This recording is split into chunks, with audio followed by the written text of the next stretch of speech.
What's up everyone, thanks for watching. In the first part of my new drag car build, I mentioned that I would be looking for some metal gears for the transmission. I ended up finding some, so let's start this video by getting them installed. First up we have the Robinson Racing hardened steel idler gear. And I also picked up the Hot Racing aluminum diff set. More on that in a second. I replaced the idler gear first by removing the bearings from the old gear and then installing them into the steel gear before sliding it into its place. Next up was the diff. I really would have liked the steel differential as well, but all I could find was the Hot Racing aluminum gear. I think it'll be okay and should be better than the plastic differential. I first had to remove the spider gears from the old one, as well as the shims and O-rings that were inside.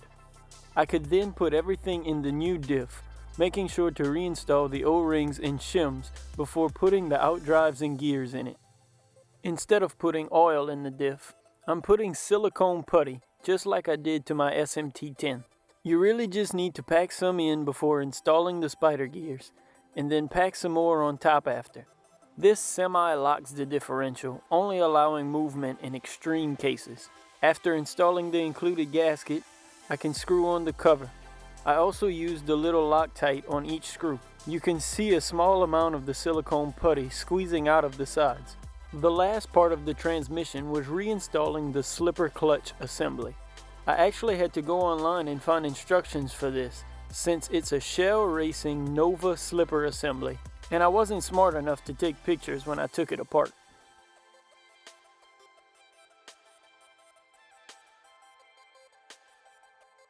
After adding a little grease, I could put the other side of the case back on and get it installed back on the chassis. Hold up, who's that? Perfect timing. The mailman just dropped off my battery as well as some wiring stuff. I'm going to try out this Turnigy 2-cell 4600 milliamp Shardy pack. As you saw, the packaging was really nice. Now I can get the transmission back in so that I can clean up the wiring. I started the wiring by desoldering the old wires from the motor. I'll have to extend them a bit to run them where I want to. I can then solder a new wire in place and get a length so I can solder a 4mm connector on the other end for the ESC. I'm no expert at this, and there are many guides all over the internet, so I won't go through it step by step.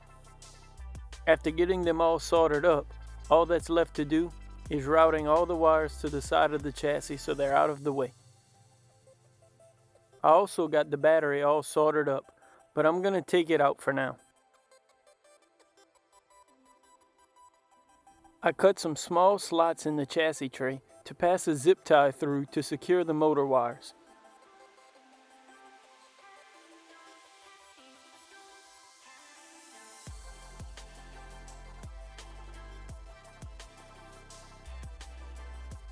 And then I did the same thing with the sensor wire on the opposite side.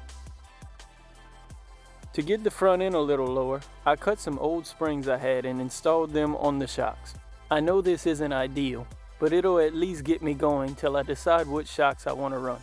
I then took the old front springs and put them on the rear shocks to lower the back end a little as well. I'm much happier with the stance now and the way the wheels tuck under the body.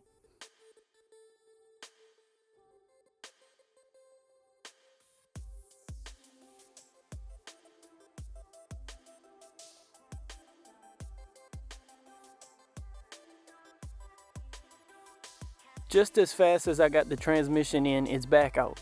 While doing a couple of tests, I noticed the rear tires were angled in a little instead of straight. To fix this, I changed out the arm mount inserts. I had to shave them a little to get them to fit in this direction.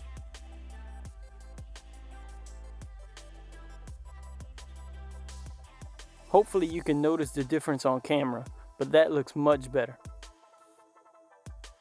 Now we're almost done.